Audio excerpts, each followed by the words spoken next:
Welcome all to Eat, Drink, and Explore with Cece. Today we are actually going to make Lobster Newburg. But we're not going to do the lobster because lobster is crazy expensive. And I thought, how could we still enjoy this gorgeous, lush sauce? And it's so opulent in an everyday cooking. And it's like, you know what? We deserve it. So why not? How can we replace the lobster? So what I did is I got these beautiful big 13-15 black tiger shrimp. That's what we're going to replace the meat with, okay? And if you don't want to do the shrimp and you want to keep this completely vegetarian, you can omit that step completely and just make the sauce because the sauce is so yummy. So the other day I was watching an old TV show, You Bet Your Life, with Groucho Marx, and I love it. He's just hilarious. And he had a special guest on. He had Liberace on. And one of the questions was, what was the, I think the question, I'm paraphrasing, but the question was, what other dish do you normally get at a steakhouse in America besides steak? And so Liberace goes, well, I know it's lobster Thermidor, but there's a lobster something else. And I can't remember because I don't like it. And then the question came out, the answer came out, and it was Lobster Newburg. And I was like, oh my, I haven't had Lobster Newburg or the Newburg sauce in ages. And it is one of those quintessential American dishes. And I mean, there's some back history to it as well. So the dish, the Newburg sauce, was actually invented in 1876 by a captain, a sea captain, and Ben Wenberg, Ben Wenberg, that's what it was. And he actually shared that with the owner of the famous restaurant in New York called Delmonico's. And it got put on the menu and it was there for years. And then apparently there was a disagreement between the captain and the owner of Delmonico's. So the owner of Delmonico's pulled that off the menu. And he got so much backlash on that he had to bring it back. But in order not to lose face, he renamed it. Instead of Wenberg, he renamed it, just played around with the letters and called it Newburg sauce. So that's supposedly the back history, the legend. So I thought that was kind of a neat little tidbit to go through. But the sauce is super, super simple, but it's luscious. Okay, first of all, you're going to need a cup of whipping cream, heavy cream. You cannot get around it. That's what you need. Then you're going to need a cup of butter. You're going to need, so now let's look at what we have here. So you have a choice. You definitely going to need half a teaspoon of paprika. Do not use smoked, just use regular sweet paprika. You're going to need a quarter, if you want to keep it traditional and not hot, peppery hot, you want to use a quarter teaspoon of nutmeg. But if you do want to add a little bit of zing to the dish, you could add in a quarter teaspoon of cayenne pepper. You can add both combinations or omit one and put the other. That is really your call, okay? And you're going to need, to thicken the sauce, you're going to need 4 eggs beaten. Okay, so you just want to, 4 egg yolks beaten. This is the thickener of the sauce. Okay, and what makes the Newburg sauce is the addition to the sauce of some alcohol. And typically you can put in a half a cup of cognac or a half a cup of dry medium sherry. Or you can do a half a cup of brandy or half a cup of Madeira. It's completely up to you, okay? I was out of sherry and I was out of Madeira, but I had some Marsala wine. So I'm going to replace that with Marsala. But traditional is either a dry sherry or cognac or brandy. Now, If you don't eat, and I also didn't have any white dry vermouth, you could substitute the sherry or the cognac with dry white vermouth. Remember, it has to be white. So I'm doing the Marsala. I'm substituting the Marsala for the sherry. It has that, it's dry and it has that sweetness that you would get from a medium sherry anyway. And I'm also putting in some cognac. So instead of doing just a half a cup of cognac or sherry, what I decided is I'm going to split that half a cup into tablespoons. So for the cognac, what I did is I did 3 tablespoons and 1 teaspoon here. And for the Marsala, I did 2 tablespoons and 1 teaspoon. And that gives me a half a cup of alcohol content. So easy peasy. And then you're going to use some salt based on your taste. Now it's important that you don't put garlic, you don't put black pepper on this. That is not the traditional dish. You want to get the sweetness from the alcohol cooked out. You want to get these spices sort of coming through. It's so yummy. Oh.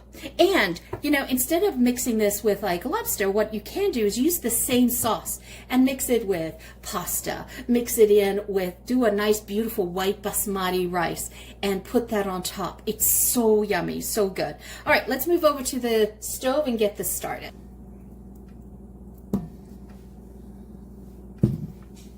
All right, make sure you don't burn the butter, so bring that down to medium.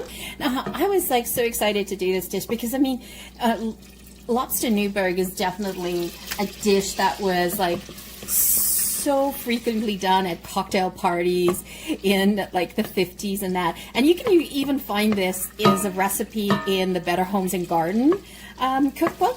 And, you know, you would serve it as an hors d'oeuvre on either puff pastry in a puff pastry shell, or you would have them with toast triangles. And I could just see that. The ladies having this during the cocktail party with a cocktail. So I've mixed in the paprika and the nutmeg, and I'm actually going to add in the cayenne pepper as well because we like a little bit of heat, but you can play with it. But I'm not doing a quarter of the cayenne pepper. I actually put an 1/8. So we'll pop that there.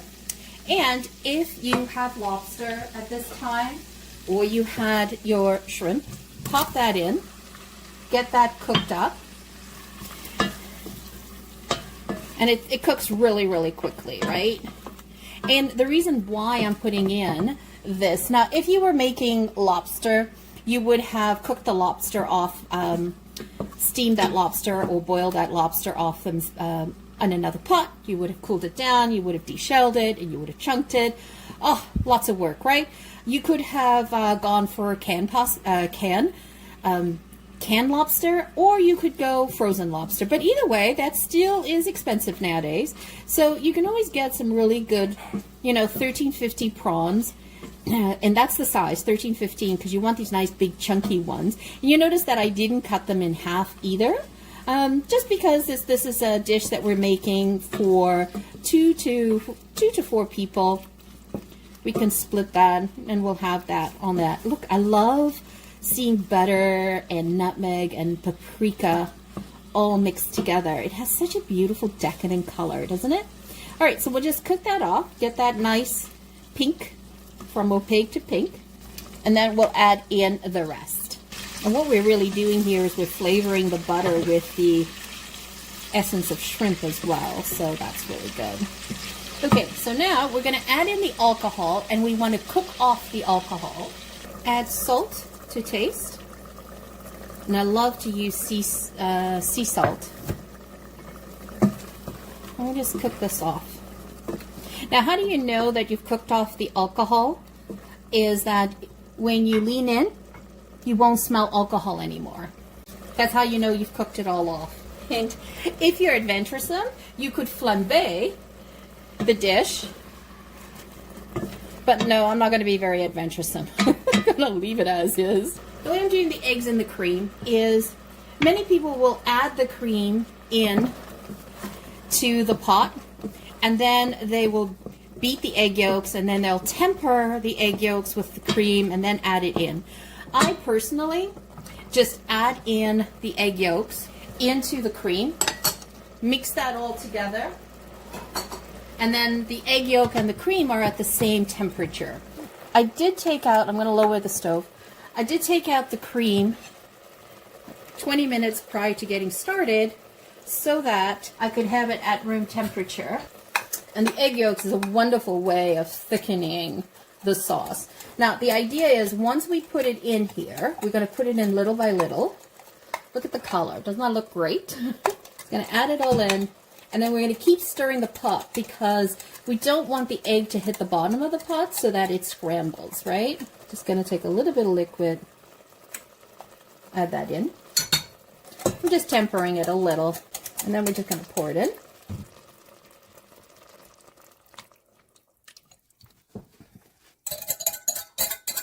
Egg yolk, a natural thickener. I simply just stir it. Now I have the stove set to 4. So we don't overcook the shrimp. Just keep stirring so that your eggs don't curdle or scramble. It's such a decadent sauce. It's so yummy. And this is something that's so easy to make. And you could definitely make it ahead a day if you have a gathering together. Make it ahead and then just heat it up very, very slowly. But if you're going to do puff pastry, you want to do that a la menu the moment, when you're going to serve it. And the same thing with the bread toasts. See how the egg is thickening up the sauce? Look at that. Isn't that incredible, eh? No flour, nothing. Just keep stirring. Imagine that, coating a beautiful fresh pasta, drizzled over basmati rice. Who said you just have to have it over lobster? And, actually, you know what? Many people don't know the difference between lobster Thermidor and a lobster Newburg. What's the difference in the sauce, right? Thermidor sauce is made with mustard infused. It's a mustard infused sauce, and it has a Gruyere cheese in it. Whereas the Newberg sauce, that I'm showing you here, is a brandy or a cognac-based cream sauce that has sherry or Madeira, and it's thickened with egg yolk. Okay, so here is the sauce. It's nice and thick in that. And then here's the shrimp. So I made a whole bunch of extra shrimp, and then I'm just pouring that into the dish. You could serve this in a chafing dish and then have people come serve themselves. I like to serve it this way because it allows people to control how much sauce they're putting into their dish, into their plate, I should say. It smells so good. And smell the sweetness of the Marsala. You would have the smell, same thing if you had done sherry. And the cognac just becomes a back note. You could make this with alternate seafood as well. You could have put haddock in here, scallops, whatever you have on hand. The sauce is so versatile and it's so luscious. Just look at it. Look how luscious that is. And I'm just going to finish it off with a little bit of fresh parsley. All right, so let's take some parsley and a little bit of lemon zest. This is a super, super rich sauce. It is so decadent and it is luxurious to eat. So I would recommend you do it because we all deserve a treat. And it doesn't really matter what your budget is because you can replace the protein with whatever budget that you can afford.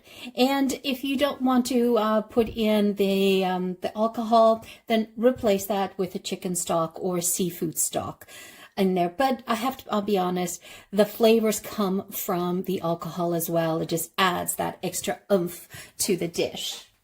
So let's give this a try. We'll take this one since it's sneaking.